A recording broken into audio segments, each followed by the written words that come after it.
ये जो माध्यक का प्रश्न है, इस प्रश्न को हल करते हैं, जो कि परीक्षा में इसके आने की बहुत अधिक संभावना है। आइए आज हम संचयी बारंबारता सारणी के इस प्रश्न को हल करेंगे, जो 2024 में इस प्रश्न के आने की पूरी संभावना है। तो इसको हम करते हैं। इसके लिए पहले हमें इसकी सारणी बनानी है। प्रश्न यहाँ से यहाँ तक ये प्रश्न दे रखा है कि वर्ग अंतराल 0, 10, 10, 20, 20, 30, 30, 40, 40, 50, 50, 60 ये वर्ग अंतराल है। ये बारंबारता 0, 10 की 5 है, 10, 20 की x है, 20, 30 की 20 है, 30, 40 का 15 है और 40, 50 की बारंबारता y है और 50, 60 की बारंबारता 5 है। इन बारंबारताओं को योग इन्होंने दे रखा है n बराबर 60। संचयी बारंबारता कैसे ज्ञात करते हैं? जो पहली बारंबारता है उसको ऐसे ही लिख देते हैं। ये 5 है तो ये 5 लिख दिया। संचय मैंने जोड़, तो जोड़ करना है इसमें। ये जो 5 है x, दूसरा नंबर की बारंबारता है x में 5 जोड़ के उसको यहाँ पर लिख देना है x + 5। तो इसको हम अरेंज करके 5 + x हमने लिख दिया है। उसके बाद है तीसरी बारंबारता 20। इस 20 में इस बारंबारता को और इस बारंबारता को जोड़ना है। संचयी बारंबारता हो जाएगी 20 में 5 + x जोड़ देना है। 20 और 5 25, 25 + x हो जाएगा ये। फिर 25 + x है जो, उसमें अगली बारंबारता जोड़ना है। 25 में 15 जोड़ देना है, 25 + x ये और ये जोड़ के यहाँ पर हो गया। इसको अरेंज कर दिया, 25 और 15 40 हो गया। तो ये हो गया 40 + x। ये जो 40 + x है, फिर इसको y के साथ जोड़ेंगे। y + 40 + x बराबर, इसको हम ऐसे ही लिख देंगे 40 + x + y। अब इसमें लास्ट है 5। इस 5 को 40 में जोड़ देंगे। 40 और 5 45, 45 + x + y। तो ये हो गया बारंबारता, संचयी बारंबारता। ये बारंबारता का पूरा योग है n बराबर 60। अंतिम वर्ग की संचयी बारंबारता सभी बारंबारताओं के योगफल के बराबर होती है।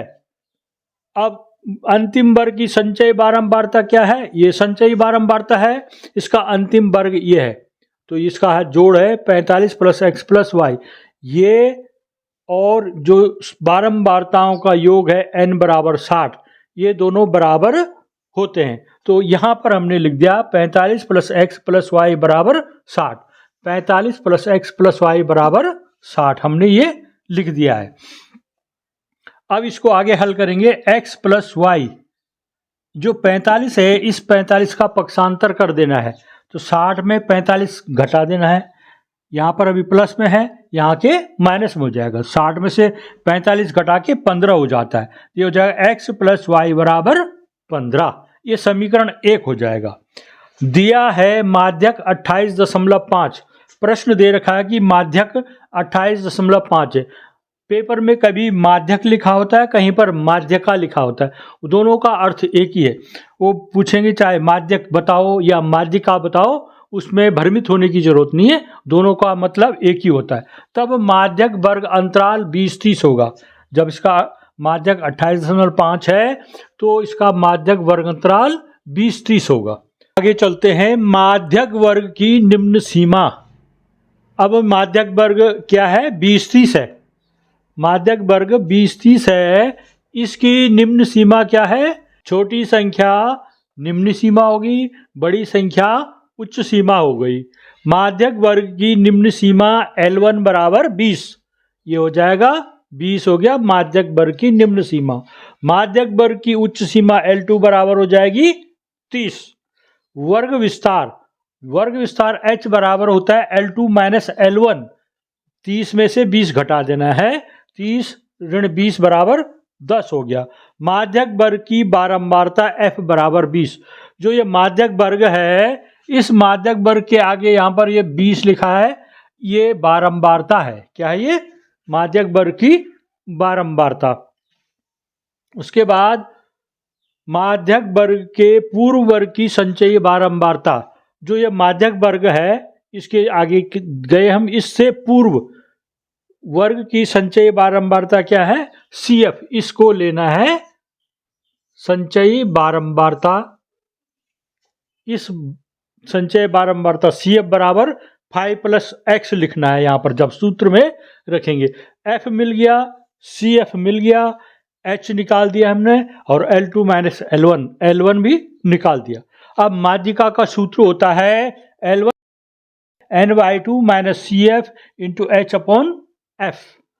अब इसमें मान रखेंगे L1 है, L1 निकाला हमने 20, N का मान है 60, तो ये हो जाएगा 60/2 माइनस CF का मान है 5 प्लस एक्स, यहाँ पर रखेंगे 5 प्लस एक्स इंटू H की जगह 10 आ गया और F की जगह 20, ये मान हम यहाँ पर रखेंगे आगे। अब है ये रखना है माध्यक है 28.5, माध्यिका का मान दिया है हमको, ये हमने रख देना है। ये L1 20 हो गया, ये N 60 है, 60/2, ये CF है x/5 और ये H बराबर 10 हो गया था और ये बारंबारता F बराबर 20 है। अब इसको आगे हल करेंगे। ये जो 20 है इसका पक्षांतर कर देंगे, इसको बराबर की तरफ ले आएंगे। 28.5 ऋण 20 हो जाएगा। ये 60 का आधा 30 हो गया और x/5, इसके ब्रैकेट खोलेंगे माइनस चिन्ह का, तो ये तो प्लस का माइनस हो जाएगा, इस प्लस का भी माइनस हो जाएगा, ये हो जाएगा -x-5 इंटू 10/20।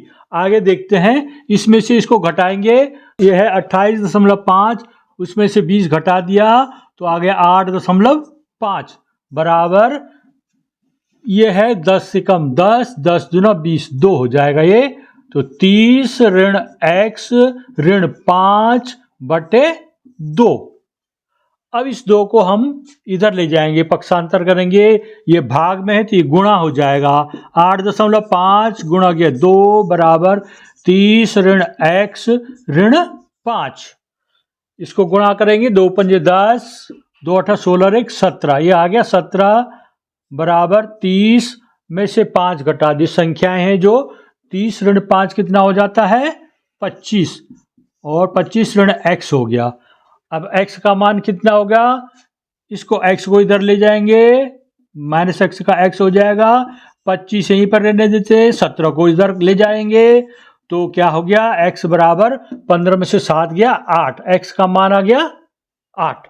x का मान समीकरण 1 में रखने पर, समीकरण 1 था x धन y बराबर 15, ये समीकरण 1 है, और अब हम x की जगह 8 रख देंगे, 8 धन y बराबर 15, तो y को इधर ही रहने दें और 8 का पक्षांतर कर देंगे, 15 ऋण 8, 15 में से 8 घटा के 7, तो हो गया x बराबर आ गया हमारा 8 और y बराबर 7। ये इसके आंसर हो गए।